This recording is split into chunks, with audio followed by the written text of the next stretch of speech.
ফজরে উঠতে দেরি হলে ফজর নামাজ কখন কিভাবে পড়বেন ভালো করে মনে রাখেন। অনেক সময় আমরা নামাজ পড়ি, 5 ওয়াক্ত নামাজই পড়ি, ফজরের নামাজও পড়ি, কিন্তু অনেক সময় ফজর নামাজে উঠতে লেট হয়ে যায়। এই নামাজটা কখন কিভাবে পড়বেন?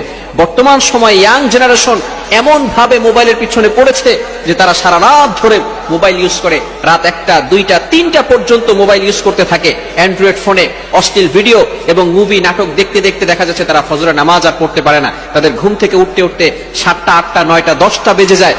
এমনকি তারা এই ফজরের নামাজ, যারা নামাজি বান্দা, এই সমস্ত বান্দারা তারা ফজরের নামাজ জোহরের সাথে অ্যাড করে ফেলে। ভালো করে মনে রাখবেন, জোহরের সাথে অ্যাড করা যাবে না।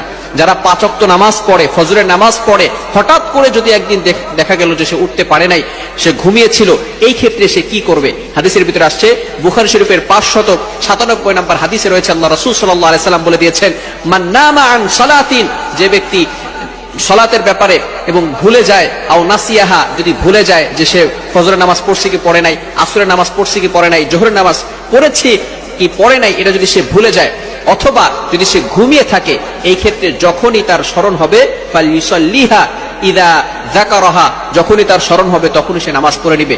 এই ক্ষেত্রে যদি আমরা ফজরের নামাজ দেরি করে ফেলি, উঠতে না পারি, যখনই আমরা ঘুম থেকে উঠব তখনই আমরা ফজরের নামাজ পড়ে ফেলবো, যদি মামনু নিষিদ্ধ সময় না হয়। অর্থাৎ যখন সূর্য উদয় হয় এই সময় নামাজ পড়া যাবে না, নামাজ পড়া হারাম।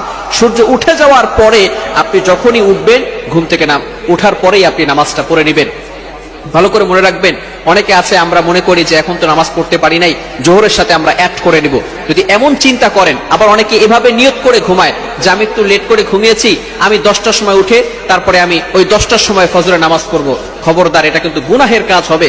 আল্লাহ পাক রব্বুল আলামিন পবিত্র কোরআনুল কারীমের ভিতরে বলে দিয়েছেন, 5 নম্বর পারার ভিতরে সূরাতুন নিসার 103 নম্বর আয়াতে আল্লাহ তাআলা বলে দিয়েছেন, ইন্নাস সালাতা কানাত আলাল মুমিনিনা কিতাবাম মাওকুতা, মুমিনদের উপরে এই নামাজটাকে নির্ধারিত সময় ফরজ করা হয়েছে। সুতরাং ফজরের নামাজের যে নির্ধারিত সময় আছে এই সময় পড়তে হবে, জোহরের নামাজের যে নির্ধারিত সময় আছে এই সময় পড়তে হবে, আসরের নামাজের যে নির্ধারিত সময় আছে এই সময় পড়তে হবে। আপনি যদি ইচ্ছাকৃতভাবে নিজেই নিয়ত করে রাখেন যে আমি ফজরের নামাজ 10টা 11টার সময় পড়বো, 7টা 8টার দিকে পড়বো, তাহলে কিন্তু অবশ্যই গুনাহগার হয়ে যাবেন। এজন্য আমরা যখনই ঘুম থেকে উঠে যাব, যদি নিষিদ্ধ সময় না হয় তাহলে আমরা ওই সময় নামাজ পড়বো। আর নামাজের জন্য আমরা সবসময় যত্নবান থাকবো। ধরুন আপনি ফজরের নামাজ পড়তে পারলেন না, যদি জোহরের আগেই আপনি ইন্তেকাল করেন, তাহলে কিন্তু এই ফজরের নামাজের ব্যাপারে আল্লাহ তাআলার কাছে জবাবদিহি করতে হবে। আল্লাহ তাআলা আপনাকে ছাড় দিবেন না, আমাকে ছাড় দিবেন না। এই জন্য নামাজের ব্যাপারে কখনো আমরা অবহেলা করব না। মিফতাহুল জান্নাতিস সালাহ, prayer is the key to heaven, নামাজ হচ্ছে বেহেশতের চাবি। এজন্য আমরা সবসময় নামাজের প্রতি থাকবো, আমরা সবসময় নামাজের প্রতি উদাসীন থাকবো না, নামাজের প্রতি যত্নবান থাকবো। আল্লাহ তাআলা আমাদের সকলকে এই বিষয়গুলো বুঝে আমল করার তৌফিক দান করেন। সকলে বলেন আমিন।